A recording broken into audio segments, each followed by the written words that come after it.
Ma mère a souri. Nous ne pouvions nous payer que 3 billets, alors ta sœur a la dernière place. Je les ai aidés à faire leurs valises, puis j'ai discrètement déménagé avec tout ce que j'avais payé et je les ai laissés face à la maison vide qu'ils avaient créée.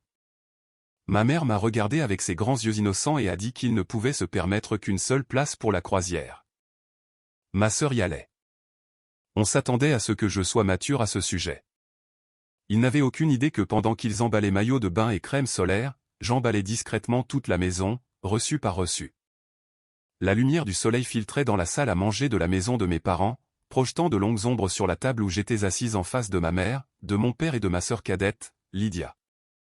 L'air du samedi matin sentait le café et les brioches à la cannelle que ma mère avait réchauffées. De la nourriture réconfortante qu'elle ne sortait que lorsqu'elle voulait quelque chose ou avait besoin d'annoncer une mauvaise nouvelle. J'aurais dû le savoir à ce moment-là.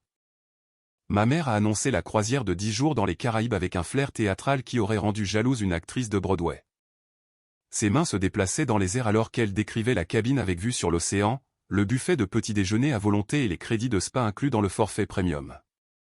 Elle a brossé un tableau si vivant que je pouvais presque sentir l'air salin et le soleil tropical sur ma peau. Cela semble incroyable, ai-je dit, sincèrement heureuse pour eux. Après l'année qu'ils avaient eue, la frayeur pour la santé de papa en mars, l'anxiété de maman à propos de sa convalescence, ils méritaient une pause. Quand partons-nous, aussi ? L'atmosphère a changé si brusquement que j'ai senti la température chuter. Les mains animées de ma mère se sont figées à mi-geste. Mon père est soudainement devenu fasciné par sa tasse de café. Lydia, ma sœur de 29 ans, qui n'avait toujours pas trouvé ce qu'elle voulait faire de sa vie, regardait partout sauf vers moi. « Est-ce que j'y vais aussi ?» ai-je demandé, cette simple question flottant dans l'air comme de la fumée. Le silence ne s'est pas contenté de flotter. Il a étouffé la pièce, pesant sur ma poitrine jusqu'à ce que je doive me rappeler de respirer.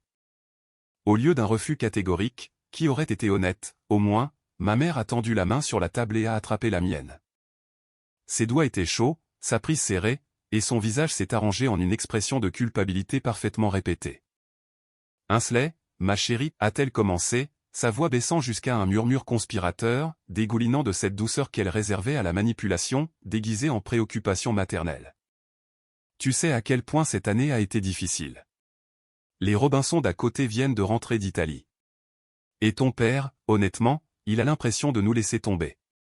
Avec ses heures de travail réduites, il se sent diminué. Cette croisière n'est pas juste des vacances. C'est une question de dignité. Il s'agit de montrer à tout le monde, de se montrer à lui-même qu'il peut encore offrir une vie de qualité à sa famille. Elle a serré ma main, me regardant avec les yeux humides. Le docteur a dit que le stress est son pire ennemi en ce moment. Il a besoin d'espace pour respirer et se détendre, sinon j'ai peur qu'il ne s'effondre.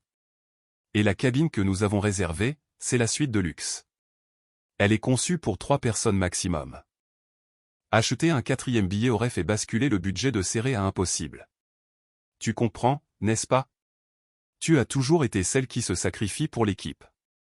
Ainsley, nous avons besoin que tu te dévoues pour l'équipe afin que ton père puisse se sentir comme un roi pendant 10 jours. J'ai eu envie de souligner que le besoin de dignité de papa ne l'avait jamais empêché d'inviter ses copains de poker à s'entasser autour de la table de salle à manger que j'avais achetée. Mais je suis restée silencieuse. Maman a continué, les yeux s'embrouillant à point nommé. Elle est si fragile en ce moment. La situation avec Trevor l'a vraiment anéantie. Elle a besoin de ce voyage pour se retrouver, pour guérir, pour se souvenir de qui elle est sans un homme pour la définir. Lydia a hoché la tête solennellement, jouant son rôle à la perfection. Peu importait que ce soit elle qui avait trompé Trevor ou qu'elle se soit remise en une semaine en sortant en boîte tous les soirs. La formulation de ma mère, la situation, était une classe de maître dans la réécriture de l'histoire pour faire de Lydia la victime. Puis vint le coup de grâce, porté avec une précision chirurgicale. Tu as toujours été le roc, Ainsley, la forte, la responsable. Ma mère a serré ma main plus fort. Nous savions que tu serais la seule assez mature pour comprendre pourquoi nous ne pouvions pas faire en sorte que cela fonctionne pour 4 personnes. Tu t'en sortiras très bien en gardant le fort, n'est-ce pas? Quelqu'un doit rester ici. Arroser les plantes. Relever le courrier. Tu comprends, n'est-ce pas, ma puce? Ce n'était pas une question. C'était un ordre enveloppé de flatterie, un compliment instrumentalisé conçu pour étouffer toute protestation avant même que je puisse en formuler une. Mon père a finalement levé les yeux de sa tasse de café, s'éclaircissant la gorge.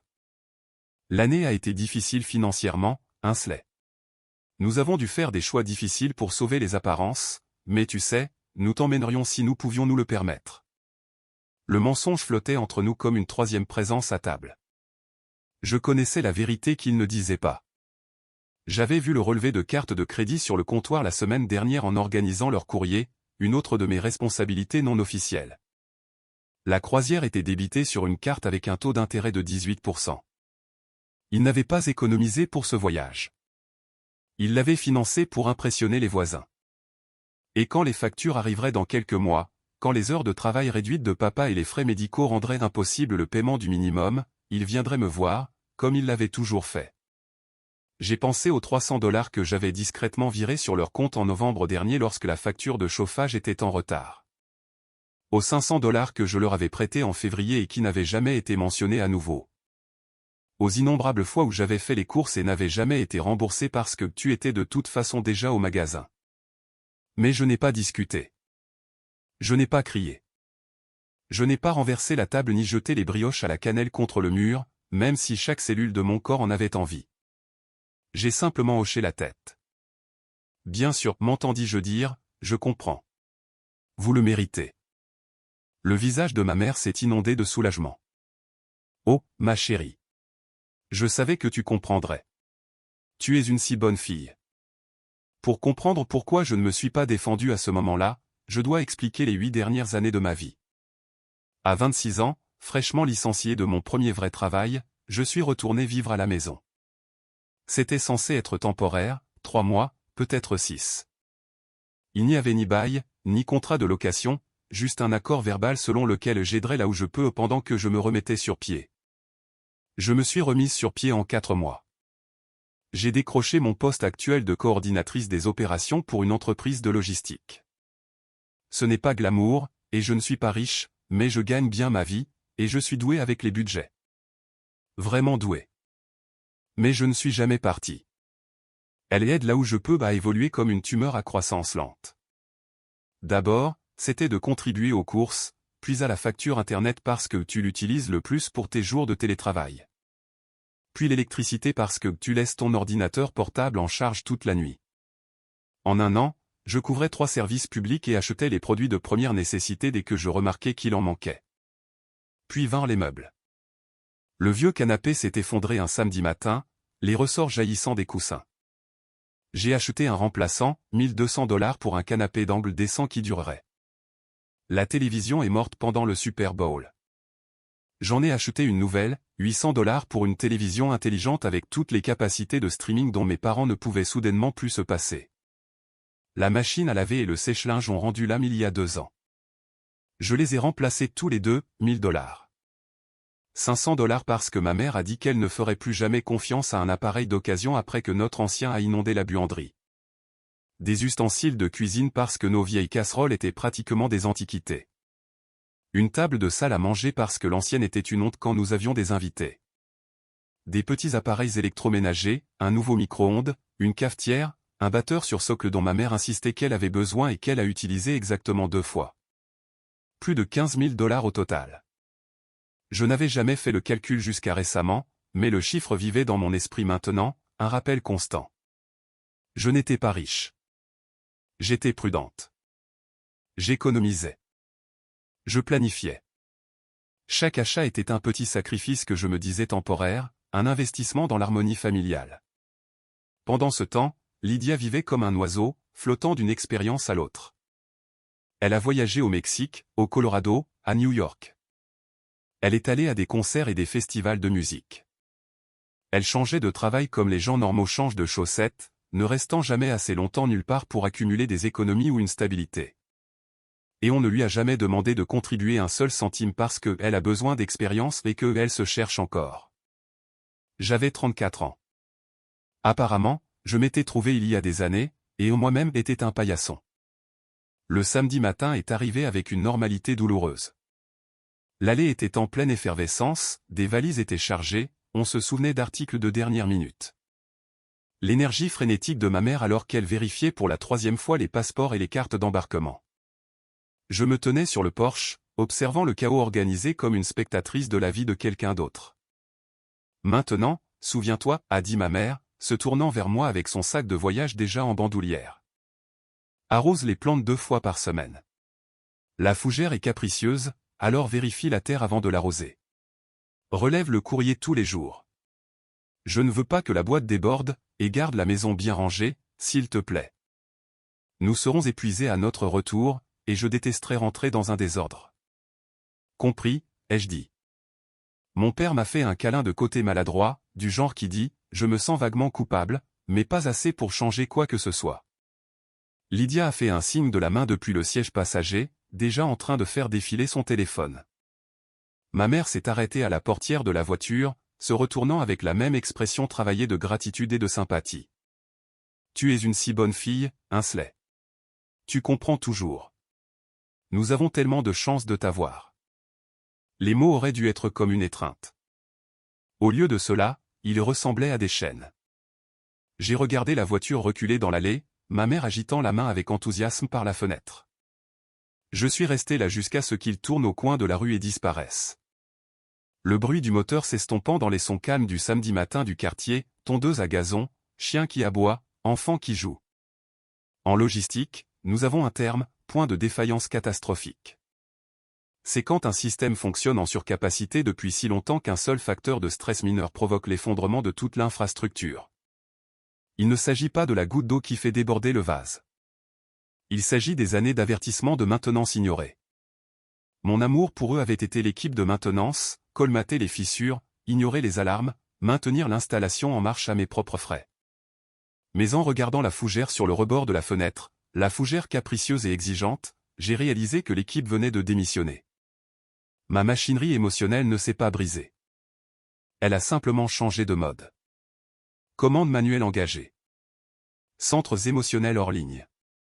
Efficacité opérationnelle, maximale. Je n'ai pas ressenti de rage. La rage est désordonnée. La rage est inefficace. Ce que j'ai ressenti, c'était le calme froid et clarifiant d'un entrepôt chaotique enfin organisé. Je suis rentré à l'intérieur, j'ai fermé la porte et je l'ai verrouillée derrière moi. La maison semblait déjà différente, plus vide. Non pas parce qu'ils étaient partis, mais parce que quelque chose en moi avait changé au moment où cette voiture s'est éloignée. J'ai de nouveau regardé la fougère. Je n'allais pas arroser cette fougère. Je n'allais pas relever le courrier, ranger la maison ou garder le fort. J'en avais fini de comprendre. Le silence dans la maison n'était pas paisible. Il était révélateur. Pour la première fois en 8 ans, je me tenais dans le salon sans le bruit de fond de la télévision que mon père laissait toujours allumée, sans les commentaires incessants de ma mère sur les ragots du quartier ou sur ce qu'il fallait réparer ou nettoyer. Sans la musique de Lydia qui filtrait de sa chambre. Juste le silence. Et dans ce silence, je pouvais enfin entendre mes propres pensées sans interruption. J'ai traversé la pièce lentement, délibérément, comme un inspecteur arpentant une propriété. Mais je ne voyais plus une maison. Je voyais un grand livre, un bilan du travail et de l'argent pour lesquels je ne serais jamais remboursé. Le salon, le canapé d'angle que j'avais acheté avec ma prime de Noël de l'année dernière, $1200. Je me souvenais que le vendeur avait promis qu'il durerait 15 ans. J'avais choisi un gris neutre parce que maman disait que ça irait avec tout. J'ai passé la main sur les coussins, pensant aux 15 ans que j'étais censé passer avec ce meuble, des années que j'avais apparemment offertes à des gens qui ne pouvaient même pas se permettre de m'emmener en croisière. Le meuble télé, la télévision, $800, acheté en 6 mensualités parce que débourser une telle somme d'un coup aurait détruit mon fonds d'urgence.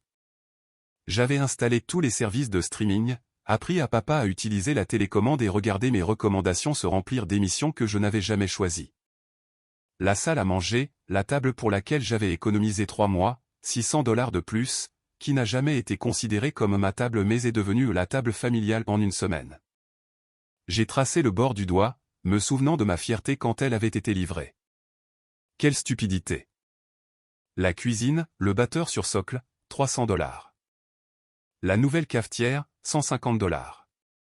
Le jeu de casserole et de poêle, $400, qui a remplacé les antiquités embarrassantes dont ma mère se plaignait. Le tout de première qualité parce que quand j'achète quelque chose, je le fais bien. C'était ma philosophie, investir dans de bonnes choses qui durent. Quelle ironie de ne jamais avoir appliqué cette philosophie aux relations.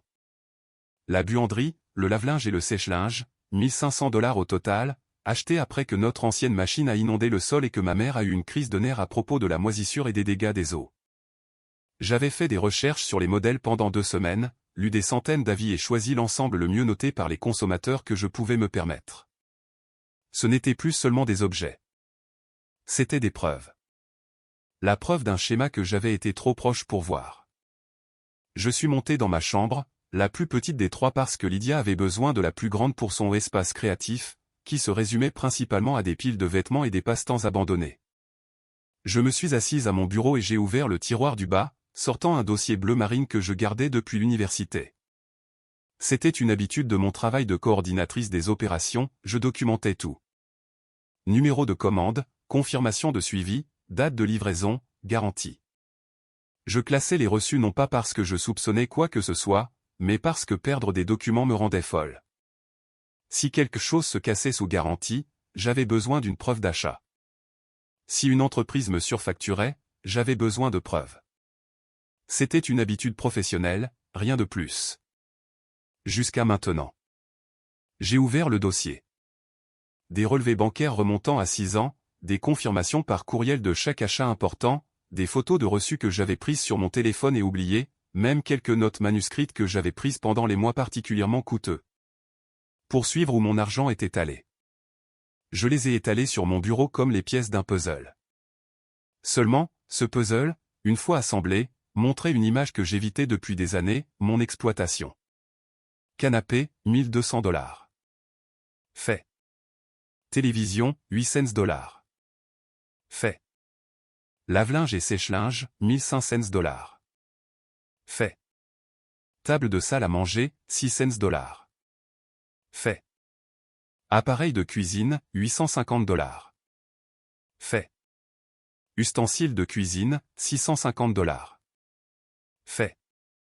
Service public mensuel que je couvrais, Internet 80 $, électricité en moyenne 150 $, eau pendant les mois d'été 60 $. Sur 8 ans. J'ai ouvert mon ordinateur portable et créé une nouvelle feuille de calcul Excel. Colonne A, article. Colonne B, coût. Colonne C, date d'achat. Colonne D, valeur estimée actuelle. Mes doigts se déplaçaient automatiquement sur le clavier, avec la même efficacité que j'apportais aux problèmes de logistique au travail. Ce n'était plus émotionnel. C'était des données. Des données que je pouvais quantifier, organiser et instrumentaliser. Total dépensé, 15 340 $. Le nombre brillait sur mon écran comme une accusation. 15 340 $. C'était une voiture d'occasion décente. C'était 1 an de loyer. C'était 6 mois d'économie que je n'avais pas parce que j'avais meublé la vie de quelqu'un d'autre. Il ne s'agissait pas de la croisière. La croisière n'était que l'insulte finale, le moment où le schéma est devenu impossible à ignorer. Il s'agissait de 8 ans passés à être la responsable, le roc, la fille qui comprend toujours, tout en étant systématiquement vidée. J'ai fermé la feuille de calcul et me suis adossé à ma chaise, fixant le plafond. Une tache d'eau en forme de nuage marquait le coin, quelque chose que j'avais remarqué il y a 2 ans et proposé de faire réparer. Ne t'en fais pas, avait dit papa. On s'en occupera un jour. Ce jour n'est jamais venu, mais mes contributions, elles, sont toujours venues. La prise de conscience ne m'a pas submergé comme une vague. Elle s'est cristallisée, nette et claire. Je devais partir. Pas un jour, pas après la croisière, pas après une réunion de famille où l'on m'aurait manipulé pour que je reste juste un peu plus longtemps. Maintenant. Pendant qu'ils étaient partis, pendant que j'avais 10 jours pour exécuter sans interférence. J'ai rouvert mon ordinateur portable, mais je n'ai pas perdu de temps à parcourir les annonces d'appartements ou à attendre des vérifications de crédit qui prennent des semaines. J'avais appris depuis longtemps que les déménagements résidentiels sont lents, embourbés par les candidatures, les vérifications de référence, les négociations de dépôt de garantie et les propriétaires qui mettent une éternité à répondre.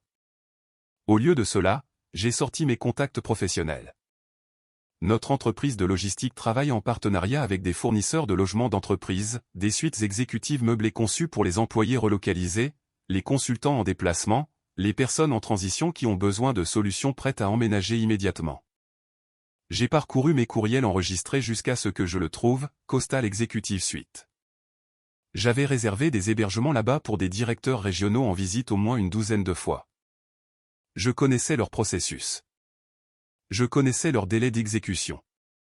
Et je savais qu'ils appréciaient les relations d'entreprise, ce qui signifiait un minimum de paperasse et une approbation rapide.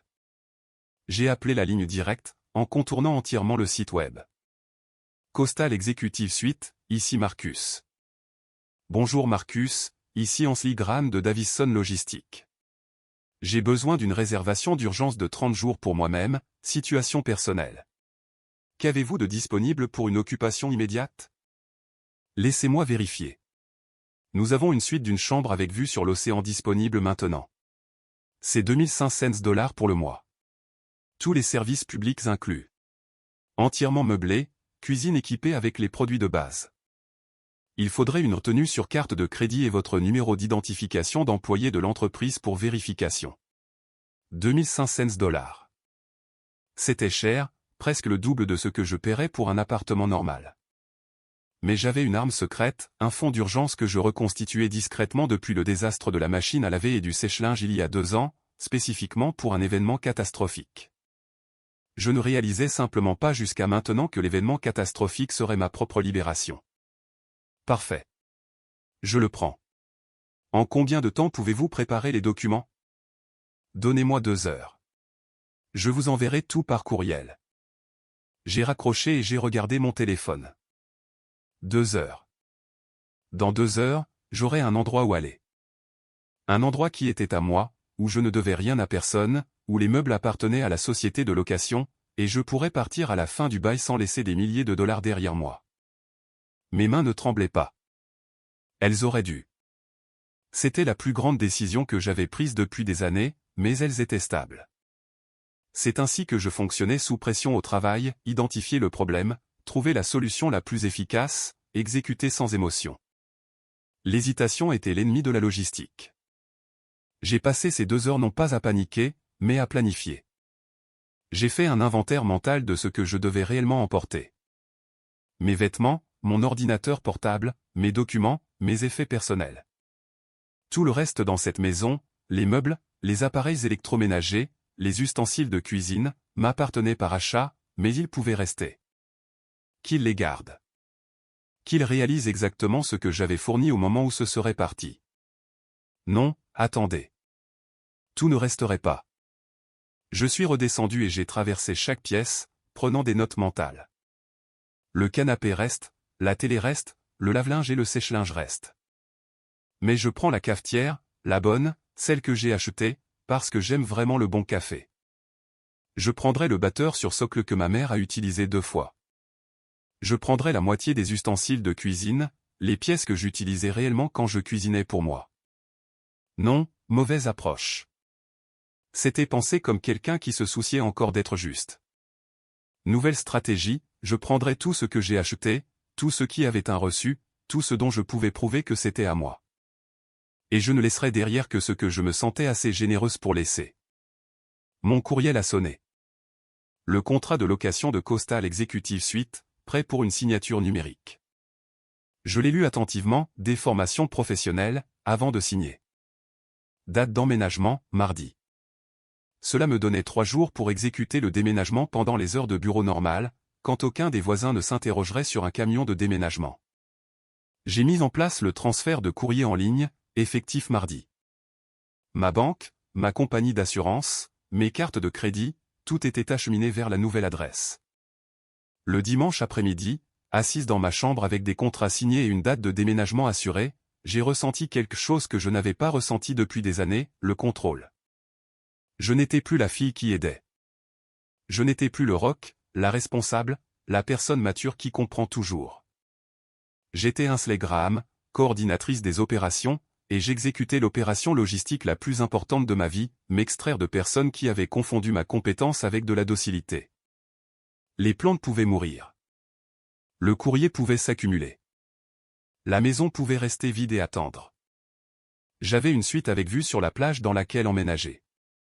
En 10 jours, disparaître avant même qu'ils sachent que j'étais parti.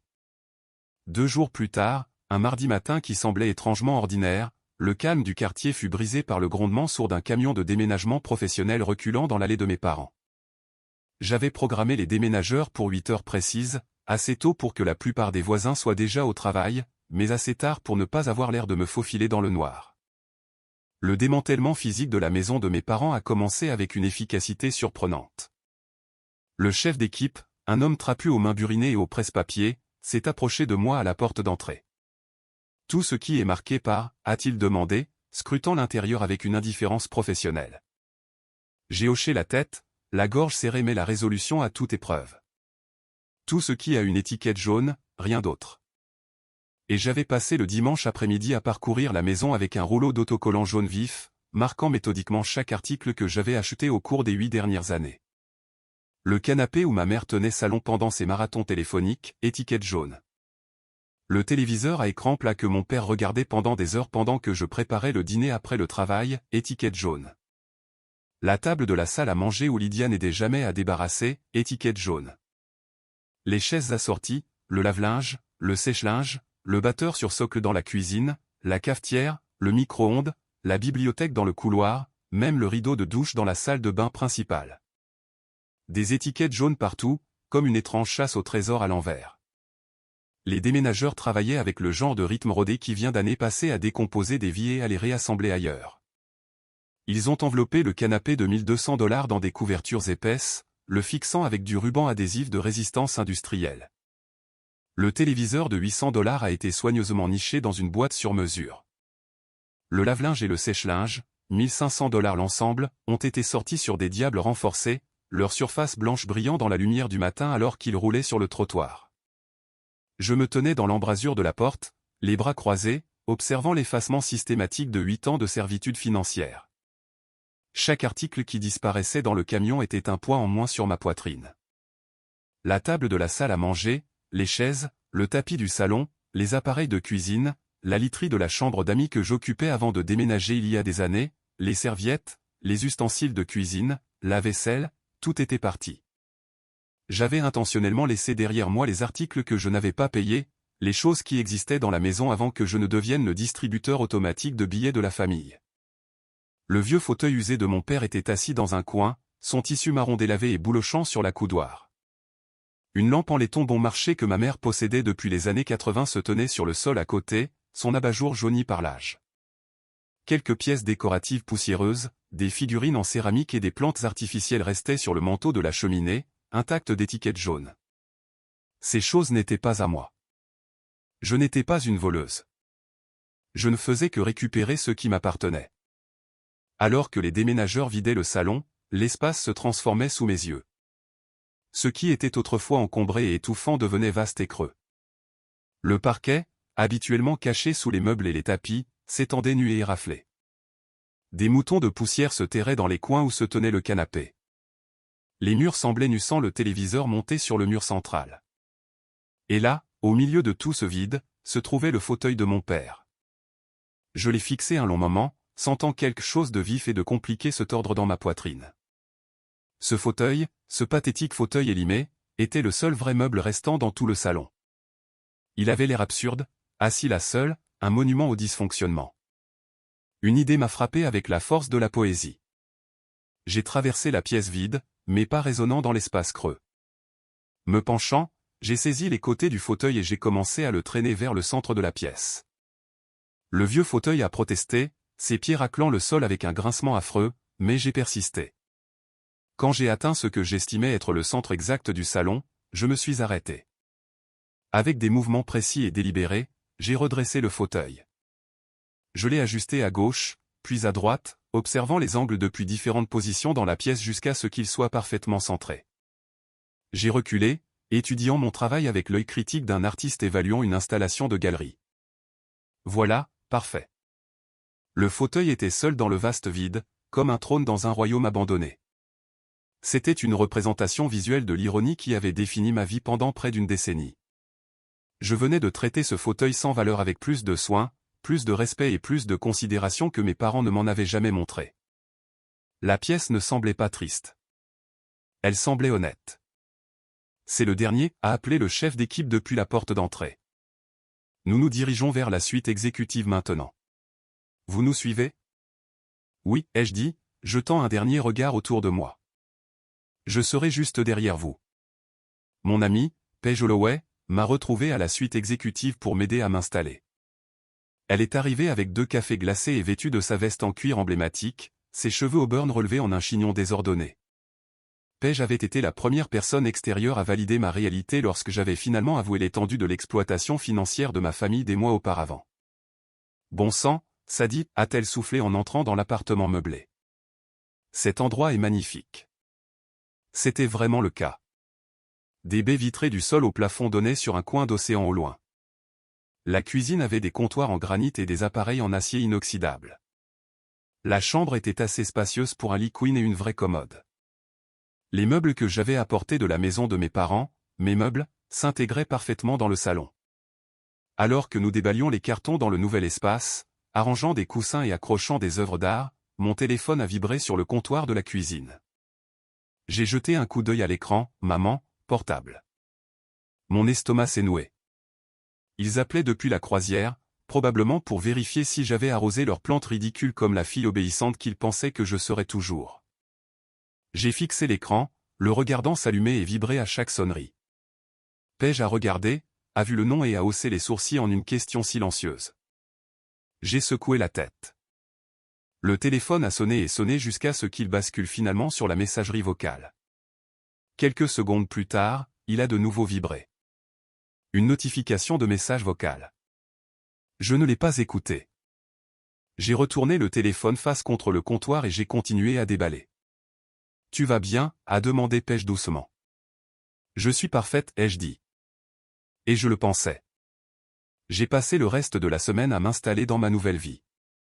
La suite exécutive est devenue mon sanctuaire, un endroit où personne ne me demandait rien, où je pouvais manger des céréales pour le dîner si je le voulais, où la seule personne à qui je devais rendre des comptes était moi-même.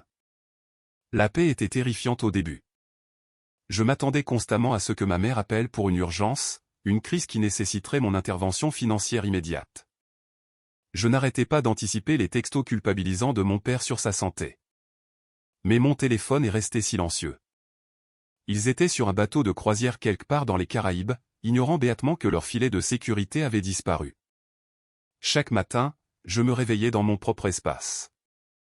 Je faisais du café dans ma propre cafetière. Je m'asseyais sur mon propre canapé et je regardais l'océan.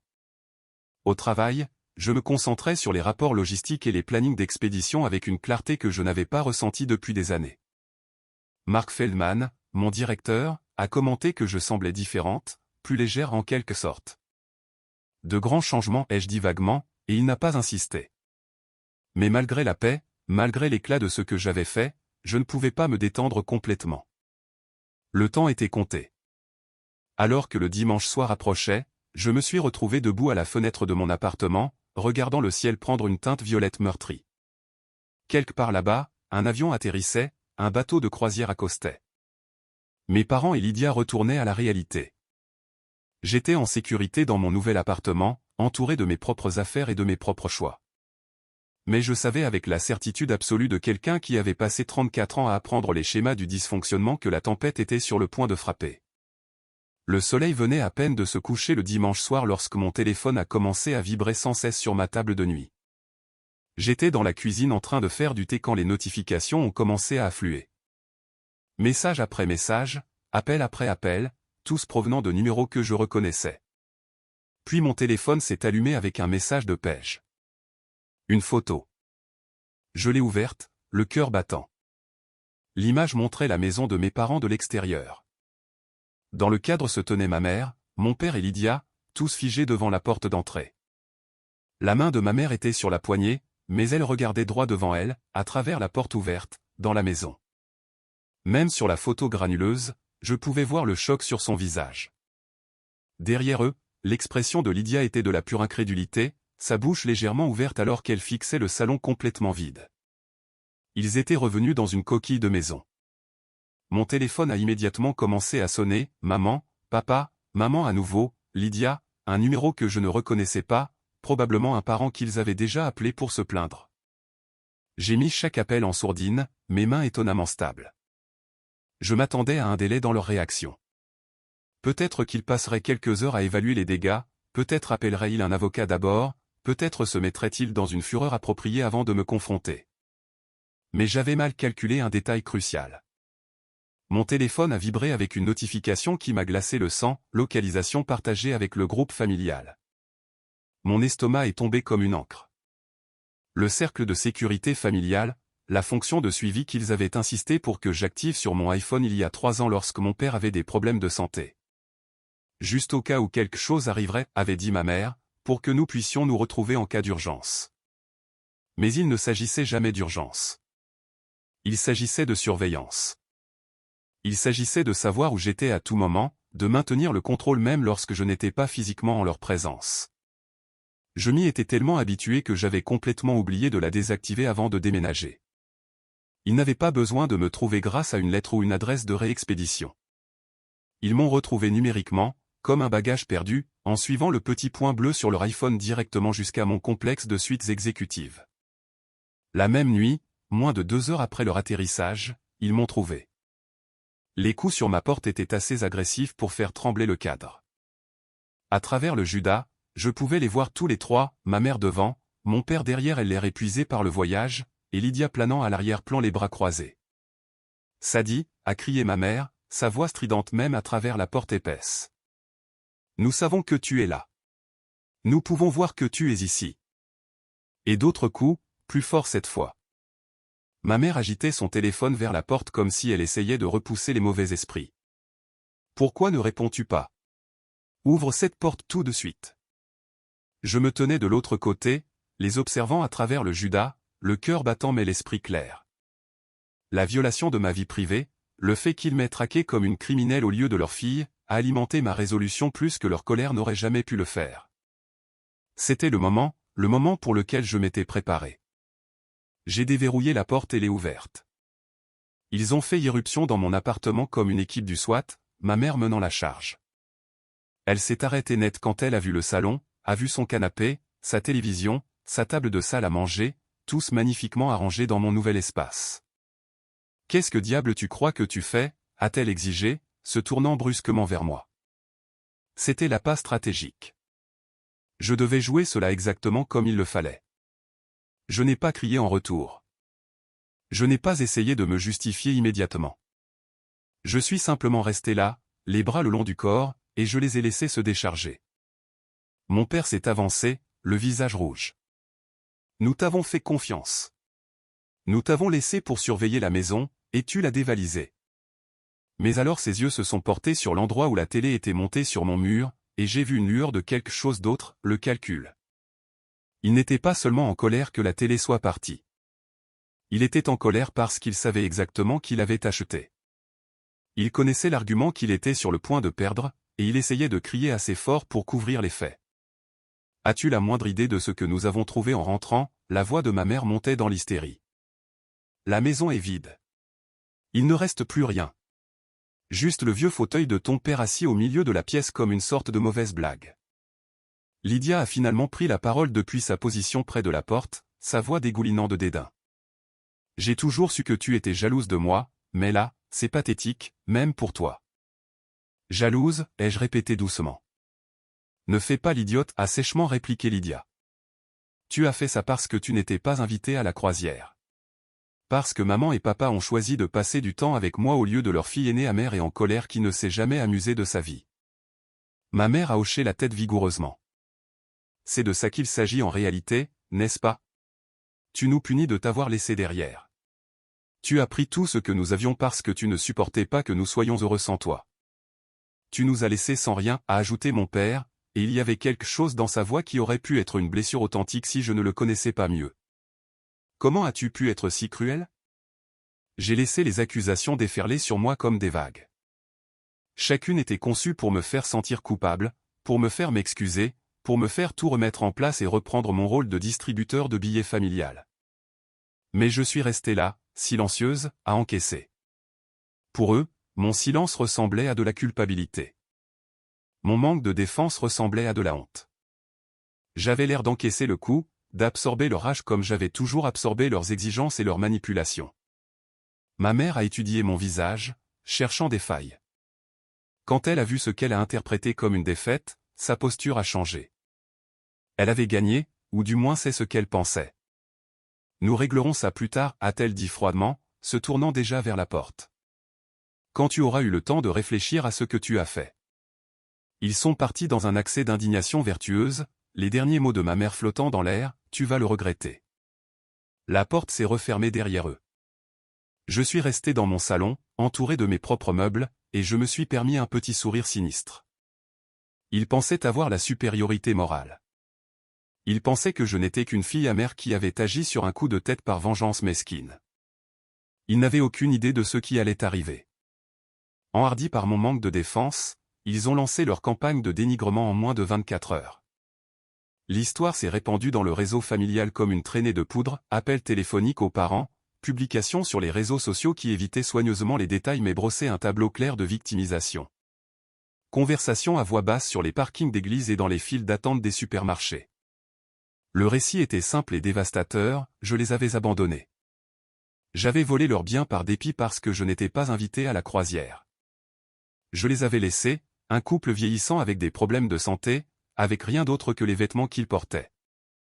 Dès le mardi, je recevais des messages. Une tante éloignée, Sadie, ta mère m'a appelé en larmes. Comment as-tu pu leur faire ça? Un ami de la famille à qui je n'avais pas parlé depuis des années, elle a dit que tu les avais laissés sans rien. Comment as-tu pu? Une ancienne voisine, j'ai toujours pensé que tu étais une si gentille fille. Je suis tellement déçu. Chaque message était comme une coupure de papier, petite mais cuisante. Ma mère avait toujours été une manipulatrice de génie, mais cette campagne était particulièrement efficace. Elle s'était positionnée comme la victime d'une fille cruelle et ingrate, et les gens y croyaient. J'ai ressenti la piqûre de l'attaque contre ma réputation. Pendant un bref instant, je me suis demandé si je devais me défendre immédiatement, publier mes reçus en ligne, exposer la vérité aux yeux de tous. Mais je n'ai pas paniqué. Au travail le mercredi, mon directeur, Mark Feldman, m'a pris à part. C'était un homme pragmatique d'une cinquantaine d'années qui m'avait toujours traité avec respect et équité, des qualités que j'avais appris à apprécier après 34 ans d'amour familial conditionnel. « Ça va, Graham » a-t-il demandé en étudiant mon visage. « Tu as l'air distraite. »« Des histoires de famille » ai-je dit vaguement. Il a hoché lentement la tête. « Je ne demande pas de détails à moins que tu ne veuilles les partager. Mais je travaille avec toi depuis 6 ans, et je te connais. Tu es l'une des personnes les plus responsables et fiables que j'ai jamais dirigées. » Il a fait une pause. « Je ne sais pas ce qui se passe avec ta famille, mais je peux te dire que tu as porté plus que quiconque ne le réalise. Et quoi que tu aies fait, je ne pense pas que c'était mal. » La validation inattendue m'a frappé plus durement que n'importe lequel des messages accusateurs. Ma gorge s'est serrée. « Merci. Tu n'as pas à me remercier pour avoir énoncé des faits, a-t-il dit simplement. Maintenant, retourne au travail. Ce planning d'expédition ne va pas s'optimiser tout seul. Ce soir-là, Paige est venue avec de la pizza et du vin. Elle avait vu certaines des publications sur les réseaux sociaux, les commentaires vagues mais pointus de ma mère sur la trahison et le chagrin. Ils y vont vraiment à fond, hein, a dit Paige en faisant défiler son téléphone. Ils pensent qu'ils ont gagné, ai-je répondu en prenant une gorgée de vin. Ils pensent que je suis la méchante de l'histoire. Paige a posé son téléphone et m'a regardé droit dans les yeux. Si reprendre tes propres affaires fait de toi la méchante dans leur histoire, alors le problème existait bien avant que tu ne vides cette maison. Elle avait raison. Et plus important encore, j'étais prête. Je les avais laissés tenter leur chance. Je les avais laissés me peindre comme la mauvaise personne. Je leur avais donné juste assez de cordes pour se pendre. Il était maintenant temps de refermer le piège. Les appels téléphoniques avaient été incessants, 3 jours de harcèlement non-stop de la part de parents à qui je parlais à peine, soudainement très préoccupés par l'unité familiale et le respect de ses parents. Tante Carole, qui ne m'avait pas invité à Thanksgiving depuis 5 ans, a laissé un message vocal me traitant d'égoïste et de cruel. Oncle Jim a envoyé des paragraphes par texto sur à quel point grand-mère serait déçue. Peu importait que grand-mère soit morte depuis 7 ans et n'ait jamais vu la moitié des meubles pour lesquels il pleurait. La campagne de dénigrement fonctionnait exactement comme ma mère l'avait conçue, j'étais la fille ingrate, la voleuse, celle qui avait abandonné ses pauvres parents en difficulté pendant qu'ils étaient en vacances. Je les ai laissés parler. J'ai laissé les rumeurs se propager comme une traînée de poudre dans les conversations de groupe de notre famille élargie et les sessions de ragot du dîner du dimanche. Je ne me suis pas défendu, je n'ai pas expliqué, je n'ai pas justifié. J'ai juste attendu parce que je savais quelque chose qu'ils ignoraient, la vérité avait des reçus. La réunion était l'idée de ma mère, naturellement. Elle a appelé ça une discussion familiale pour résoudre cette situation. Sa voix au téléphone avait ce tremblement étudié, celui qu'elle utilisait quand elle voulait que les gens pensent qu'elle tenait à peine le coup. Nous devons parler de ça, Ainsley. Face à face, comme des adultes. J'ai accepté immédiatement. Trop immédiatement, probablement, car il y a eu une pause de son côté, une lueur d'incertitude avant qu'elle ne se reprenne. Demain, 14 heures, à la maison. J'y serai, ai-je dit. Elle s'attendait à des excuses. Elle s'attendait à ce que je craque sous la pression du jugement familial, à ce que je me sente si coupable et honteuse que je ramènerais tout et implorerais le pardon. Elle s'attendait à ce que je cède, comme je l'avais toujours fait. J'ai mis mon iPad et un classeur à 3 anneaux dans mon sac et j'ai conduit jusqu'à la maison qui ne me semblait plus être la mienne. Ils attendaient dans le salon vide quand je suis arrivé, tous les 3 disposés comme un tribunal. Mère était assise dans le vieux fauteuil de père, le seul meuble restant dans toute la maison, positionné en plein centre de la pièce comme un trône. Père se tenait à côté d'elle, les bras croisés, essayant d'avoir l'air sévère malgré le fait qu'il s'appuyait lourdement sur sa canne. Lydia était perchée sur le rebord de la fenêtre, faisant défiler son téléphone avec un désintérêt étudié. La pièce résonnait, chaque pas, chaque souffle. L'absence de meubles rendait l'espace énorme et hostile. « Tu es venu, dit mère, comme si elle en doutait. Tu me l'as demandé. Nous l'avons exigé, corrigea père. Ça a assez duré, Ainsley. J'ai posé mon sac soigneusement sur le sol et je me suis redressé. Je suis d'accord. Les yeux de mère se sont rétrécis. Alors tu comprends pourquoi nous sommes en colère. Tu nous as volés. J'ai pris ce qui était à moi. Propriété familiale.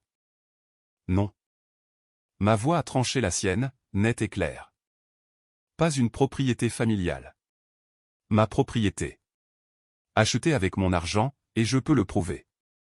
J'ai fouillé dans mon sac et j'en ai sorti d'abord le classeur, une bête épaisse à code couleur, organisée avec le genre de précision qui venait de 8 ans de gestion des opérations logistiques. Je l'ai posé sur le sol entre nous avec un bruit sourd satisfaisant. Puis, j'ai sorti mon iPad, je l'ai allumé et je l'ai tourné vers eux. Tout ce que j'ai retiré de cette maison, ai-je dit, ma voix parfaitement stable, est quelque chose que j'ai payé, et j'ai la documentation pour chaque article. J'ai ouvert le classeur à la première section à onglet. Commençons par le salon. La feuille de calcul sur mon iPad était une merveille, code couleur, références croisées, triable par date, par pièce, par coût. J'avais passé 2 soirées entières à la construire, important des données de 8 ans de relevés bancaires, de relevés de cartes de crédit et de reçus par courriel. Chaque achat, chaque paiement, chaque preuve. Le canapé d'angle, j'ai tapé sur une ligne de la feuille de calcul, LAN fourniture, modèle Harper, 1200 $. Voici le relevé de carte de crédit. Voici le bon de livraison avec ma signature. J'ai fait glisser les pages pertinentes du classeur sur le sol. Mère les a regardées comme si elles étaient écrites dans une langue étrangère. La télévision, Samsung 65 pouces 4K, 800 $. Achetée quand l'ancienne est morte. Reçu de Best Buy. Garantie prolongée à mon nom. Une autre page. Une autre ligne surlignée à l'écran. La table basse. Les tables d'appoint. Les lampes. Le tapis. J'ai parcouru chaque article, méthodique et implacable. Tout à moi. Acheté entre 2017 et 2022. Valeur totale pour le seul salon, 4 300 $. Le visage de père devenait d'un rouge alarmant. C'est ridicule. La cuisine, je ne l'ai pas laissé finir. Batteur cuisinard, 350 $. Robot culinaire cuisinard, 120 $. L'ensemble complet de batterie de cuisine Allclad, 600 $. La table et les chaises de cuisine, en chêne massif, sur mesure, 900 $. Nous avions besoin de ces choses à Dimer, mais sa voix avait perdu son assurance. Vous en aviez besoin. Je les ai achetés, j'ai fait défiler vers le bas. Le lave-linge et le sèche-linge, $1500, achetés quand les anciens sont finalement morts. Installation incluse. Voici le reçu de Home Depot. Voici la garantie de service. Voici le débit de la carte de crédit. Je les ai regardés, croisant le regard de chacun d'eux à tour de rôle. Les meubles de la chambre d'amis, la chambre de Lydia, $800. Le bureau dans le bureau, les classeurs, la bibliothèque, l'aspirateur, le balai à vapeur, le purificateur d'air dans la chambre principale. Tac, tac, tac. Chaque article s'allumant à l'écran, chaque reçu glissant sur le sol. Voulez-vous que je continue? Parce que je le peux. J'ai 8 ans de documentation. Chaque appareil, chaque meuble, chaque article ménager que j'ai acheté pour maintenir cet endroit fonctionnel pendant que vous dépensiez votre argent en croisière. En adhésion à des clubs de vin et dans le fonds de voyage de Lydia. Le silence était assourdissant. J'ai dézoomé sur la feuille de calcul, leur montrant l'ampleur totale. La valeur totale des articles que j'ai retirés de cette maison est de $15 743. C'est la somme en bas. C'est ce que j'ai investi dans votre confort pendant 8 ans tout en vous payant $1200 de loyer par mois. J'ai laissé cela faire son effet. J'ai regardé les chiffres les frapper comme de l'eau froide. $15 000 de meubles et d'appareils électroménagers, plus 96 mois de loyer à $1200 par mois. Cela fait $115 200. C'est ce que je vous ai donné. Et qu'ai-je eu en retour? Personne n'a répondu. Une chambre, un couvre-feu, une application de suivi sur mon téléphone, et une famille qui m'a traité d'égoïste pour avoir voulu ma propre vie. La bouche de mère s'est ouverte et fermée. Père a regardé les papiers éparpillés sur le sol comme s'ils pouvaient s'enflammer spontanément. Lydia avait finalement arrêté de faire défiler, son téléphone oublié sur ses genoux. Vous avez dit que je vous avais volé, ai-je continué, ma voix toujours calme, toujours professionnelle. Mais la vérité est que vous me volez depuis 8 ans. Vous avez pris mon argent, mon temps, mon indépendance et ma dignité. Vous avez pris et pris et pris, et vous avez appelé ça la famille. J'ai fermé le classeur d'un coup sec. La seule chose que j'ai prise, c'est ce qui m'appartenait déjà. Et si vous voulez le contester, je vous suggère de trouver un avocat, car je vous garantis que vous n'aimerez pas ce qu'il vous dira sur la définition légale du vol. Le pouvoir dans la pièce avait basculé si complètement que c'était presque visible. L'espace vide qui était censé m'intimider, censé me montrer la destruction que j'avais causée, leur montrait à eux à la place. Il leur montrait exactement combien j'avais porté, combien j'avais fourni, à quel point ils dépendaient de quelqu'un qu'ils traitaient comme une servante. Mère a essayé une dernière fois. Nous sommes toujours tes parents. Et je suis toujours votre distributeur de billets, apparemment. J'ai ramassé mon iPad et l'ai rangé dans mon sac. Mais ce compte est fermé maintenant, définitivement. J'ai laissé le classeur sur le sol, un cadeau d'adieu. Qu'il reste avec. Qu'il lise les 8 ans de preuves qu'il m'avait exploité tout en appelant ça de l'amour. La rencontre avec Lydia a eu lieu 3 jours plus tard. Son idée, communiquée par un texto laconique, on peut parler? Juste nous? Ce resto que tu aimes près de la plage. J'ai failli dire non. Presque. Mais je voulais voir si elle reconnaîtrait enfin son rôle dans tout ça ou si elle continuerait à jouer l'innocente spectatrice. Elle était déjà là quand je suis arrivé, assise dans une banquette près de la fenêtre, sa place habituelle lorsque nous nous retrouvions pour le brunch. Elle avait l'air fatiguée, pas de maquillage, les cheveux en queue de cheval désordonnés, portant un sweatshirt que je lui avais acheté pour Noël il y a 2 ans. « Salut » a-t-elle dit quand je me suis glissé sur le siège en face d'elle. « Salut. Nous avons commandé. » Elle a pris le toast à l'avocat et un latte glacé. J'ai pris un club sandwich à la dinde et un café. Nous avons mangé dans un silence quasi total, le genre de silence inconfortable qui était autrefois rempli de ces histoires de projets de voyage ou de n'importe quel drame qui se passait dans son groupe d'amis. L'addition est arrivée sur un petit plateau noir, placé exactement au centre de la table. Lydia y a jeté un coup d'œil, puis est retournée à son téléphone, faisant défiler, attendant.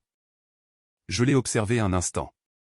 Cette femme que j'avais protégée, subventionnée et encouragée pendant des années. Ma petite sœur, l'enfant prodige, celle qui n'avait jamais eu à s'inquiéter parce que je m'inquiétais pour elle. J'ai pris l'addition, calculé ma part, sandwich, café, pour boire, et j'ai posé 2 billets sur le plateau. 18 $ exactement. C'est ma part, ai-je dit en me levant. La tête de Lydia s'est vivement relevée. Elle a regardé l'argent, puis moi, son expression passant de la confusion à la compréhension, puis à quelque chose comme le choc. Attends, quoi? Ma part? 18 $? J'ai passé mon sac sur mon épaule. Ton total est d'environ 22 $. Ils prennent la carte à la caisse. Ainsley, sa voix s'est légèrement brisée. Tu es sérieuse en ce moment? Complètement. Elle a de nouveau baissé les yeux sur l'addition, puis sur l'argent que j'avais laissé, puis de nouveau sur moi. À ce moment-là, la réalité l'a frappée. Pas les meubles, pas le déménagement, mais ça. Cette petite interaction quotidienne que nous avions eue des dizaines de fois où je payais toujours parce que je payais toujours pour tout. Je n'arrive pas à croire que tu fasses ça pour 20 $, a-t-elle dit, mais il n'y avait aucune colère, juste de l'incrédulité. Il ne s'agit pas de 20 $, Lydia. Il s'agit du fait que tu t'attendais à ce que je paie. Tout comme tu t'attendais à ce que je paie pour tout le reste. Tout comme tu t'attendais à ce que je continue à subventionner ta vie pendant que tu cherchais ce que tu voulais faire de toi-même. Je ne t'ai rien demandé de tout ça. Tu n'as pas eu à le faire. Tu m'as juste laissé faire. J'ai ajusté mon sac. Et tu savais, n'est-ce pas? Tu savais que maman et papa te favorisaient. Tu savais qu'ils attendaient plus de moi que de toi. Tu savais que c'était injuste. Elle n'a pas nié pour une fois. Elle n'a pas dévié, ni joué l'idiote, ni changé de sujet. Ouais, a-t-elle dit doucement. Je savais. Et tu n'as rien dit. Est-ce que ça aurait changé quelque chose si je l'avais fait? Cela aurait signifié que tu me voyais. Que tu me voyais vraiment, au lieu de simplement profiter des avantages de mon sacrifice. Les yeux de Lydia brillaient maintenant, mais je ne ressentais rien. Pas de culpabilité, pas de tristesse, pas de désir de la réconforter. Je suis désolé, a-t-elle chuchoté. J'en suis sûr. Désolé que ce soit fini, probablement. Je me suis dirigé vers la porte, puis je me suis arrêté et j'ai regardé en arrière. Ta note est toujours sur la table. Tu ferais mieux de t'en occuper avant qu'il ne pense que tu fais un resto basket. Je l'ai laissé là, fixant une addition de 22 $ comme si c'était un miroir lui montrant quelque chose qu'elle ne voulait pas voir. La campagne de dénigrement est morte en une semaine. Difficile de traiter quelqu'un de voleur quand il a 8 ans de reçu prouvant la propriété. Difficile de dépeindre quelqu'un comme cruel quand il a des documents montrant qu'il a payé plus de 100 000 $ de loyer et de dépenses. Je n'ai pas étalé ma défense sur tous les réseaux sociaux. Je n'en avais pas besoin. J'ai simplement répondu aux amis de la famille qui m'ont contacté, tante Carole, oncle Jim, quelques cousins, avec une correction calme et factuelle. Je comprends que mes parents vous aient dit que je les avais volés. Ce n'est pas exact. Tout ce que j'ai pris, je l'ai acheté. J'ai des reçus si vous souhaitez les voir. La plupart n'ont pas demandé de preuves. La confiance dans ma voix était une preuve suffisante. Le récit s'est effondré parce qu'il était construit sur un mensonge. Et les mensonges ne peuvent pas supporter le poids de la vérité, surtout une vérité qui vient avec des feuilles de calcul. Mère a appelé 2 semaines plus tard. Nous devons parler. Ton père et moi voulons nous excuser. Je les ai rencontrés dans un café du centre-ville. Territoire neutre. Espace public. Temps limité. Ils avaient l'air plus vieux, en quelque sorte, diminués. La canne de père semblait plus nécessaire que performative. Le maquillage de mère ne parvenait pas tout à fait à cacher les rides de stress. Nous sommes désolés, a dit père en premier. Nous n'avions jamais réalisé à quel point tu en faisais, à quel point tu portais.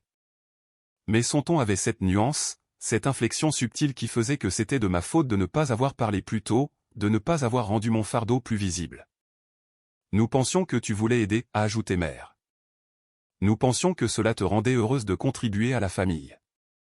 J'ai remué lentement mon café, regardant la crème former des motifs. Vous pensiez que je voulais payer 1200 $ de loyer par mois tout en achetant tous vos meubles et en ayant un couvre-feu à 34 ans. Nous ne t'avons pas forcé. Vous n'avez pas eu à le faire. Vous avez simplement rendu impossible de dire non sans être étiqueté d'égoïste. Et quand j'ai finalement dit non, quand j'ai finalement repris ce qui était à moi, vous avez essayé de détruire ma réputation. Nous étions blessés, a dit Père. Nous avons mal réagi. Vous avez réagi exactement comme vous l'avez toujours fait, en vous posant en victime et en faisant de moi la méchante. Le silence s'est étiré entre nous, rompu seulement par le sifflement de la machine à expresso et le murmure des autres conversations. Que veux-tu de nous, a finalement demandé Mère. Que faudra-t-il pour arranger ça? Je ne veux rien de vous. C'est là toute la question. Je me suis adossé à ma chaise. Je ne reviens pas vivre ici. Je ne fournis plus de soutien financier. Si vous avez besoin d'aide, vous vous débrouillez. Trouvez des emplois, réduisez votre train de vie, vendez la maison. Ce n'est pas mon problème à résoudre. Mais nous sommes une famille. Et les familles ne devraient pas s'exploiter les unes les autres. Les familles ne devraient pas suivre la localisation des leurs comme des criminels. Les familles ne devraient pas avoir de favoris et s'attendre à ce que celui qui n'est pas favorisé l'accepte tout simplement. J'ai sorti mon téléphone et leur ai montré quelque chose que j'avais fait la semaine précédente. Je m'étais retiré du cercle de sécurité familiale. Ma localisation était désormais en permanence, merveilleusement privée. Je pense que vous devriez envisager une thérapie, ai-je dit. Tous les deux. Peut-être une thérapie familiale si Lydia est d'accord. Mais c'est votre choix, votre responsabilité, pas un projet que je dois gérer. Le visage de Mère s'est légèrement décomposé. Alors c'est tout? Tu en as juste fini avec nous? J'en ai fini d'être utilisé par vous. Si vous voulez une vraie relation, une relation basée sur le respect mutuel et les limites, je suis ouverte à cela, à terme. Mais cela commence par le fait que vous reconnaissiez ce que vous avez fait et que vous changiez réellement. Pas seulement en disant que vous êtes désolé parce que vous avez perdu votre filet de sécurité. Père a ouvert la bouche, l'a refermée, l'a rouverte. Nous allons réfléchir à la thérapie. Faites ça. Je me suis levé, laissant de l'argent pour mon café sur la table. Et pendant que vous réfléchissez, peut-être devriez-vous vous demander ce que Lydia va faire maintenant que je ne paie plus pour son style de vie non plus. Je les ai laissés là. Deux personnes qui avaient passé tellement de temps à apprendre qu'elles avaient oublié comment donner. La promotion est arrivée 6 semaines plus tard. Marc m'a appelé dans son bureau un jeudi après-midi, son expression indéchiffrable. Il a fermé la porte. Mon estomac s'est noué. Quelque chose n'allait pas? Avait-il trouvé une erreur dans mon travail? Ton système d'organisation pour le compte Henderson, a-t-il dit, affichant quelque chose sur son ordinateur. Je l'ai montré à la directrice régionale. Elle a été impressionnée. Très impressionnée. J'ai cligné des yeux. Oh, merci. Nous créons un nouveau poste, coordinatrice principale des opérations. Il est accompagné d'une augmentation significative et de ta propre équipe. Il a tourné le moniteur vers moi, montrant une description de poste qui a fait battre mon cœur.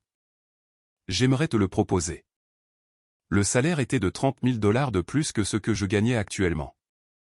30 000 $ qui iraient dans mes économies, mes investissements, mon avenir, pas dans l'hypothèque ou le fonds de vacances de quelqu'un d'autre. J'accepte, ai-je dit, ma voix stable malgré la joie qui m'inondait. Bien, Marc a souri, chose rare pour lui. Tu as apporté beaucoup de choses en dehors du travail, Ansli. Je ne connais pas les détails, mais j'ai vu le changement en toi ces derniers mois.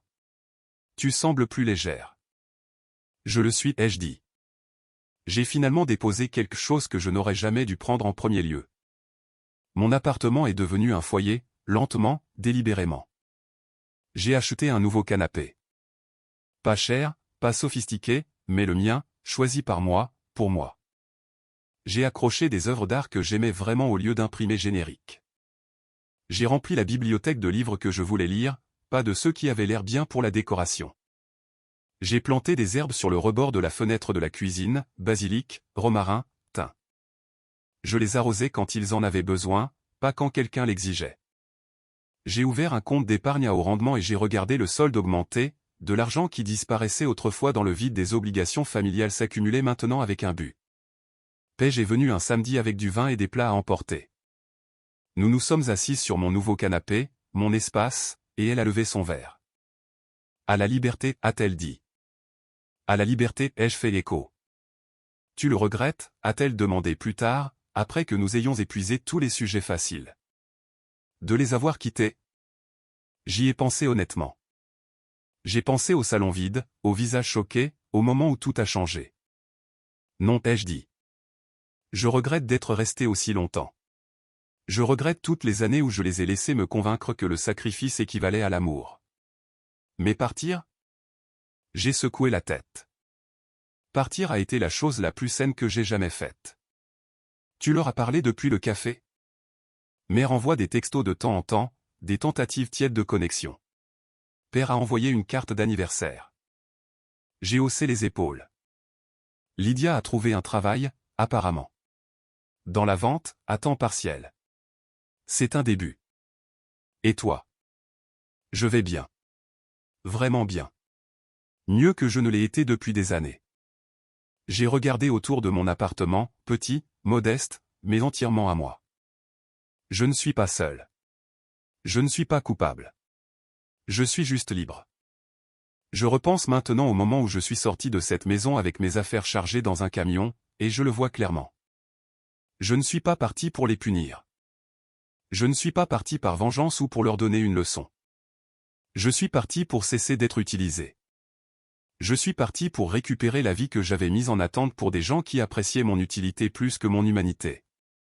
Je suis parti parce que rester aurait tué quelque chose d'essentiel en moi, la partie qui savait que je méritais mieux, qui croyait que je valais plus qu'un distributeur de billets avec un cœur qui bat. Ils ne se sont pas remis rapidement. La maison a été mise en vente 6 mois plus tard, trop grande, trop chère sans ma contribution. Ils ont déménagé dans un condo, ont fait des ajustements, ont fait face aux conséquences.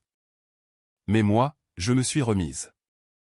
Je me suis remise au moment où je suis parti avec mes meubles et que je n'ai pas regardé en arrière. Certains appellent ça de l'égoïsme. J'appelle ça de la survie. Certains appellent ça de la cruauté. J'appelle ça nécessaire. Certains disent que la famille devrait tout pardonner. Je dis que la famille ne devrait pas exiger le pardon pour un respect de base en premier lieu. Je ne suis pas leur méchante. Je ne suis pas leur victime. Je suis simplement quelqu'un qui s'est finalement choisi. Et ce choix, cette seule décision de valoriser ma propre vie autant que j'avais valorisé la leur, a tout changé.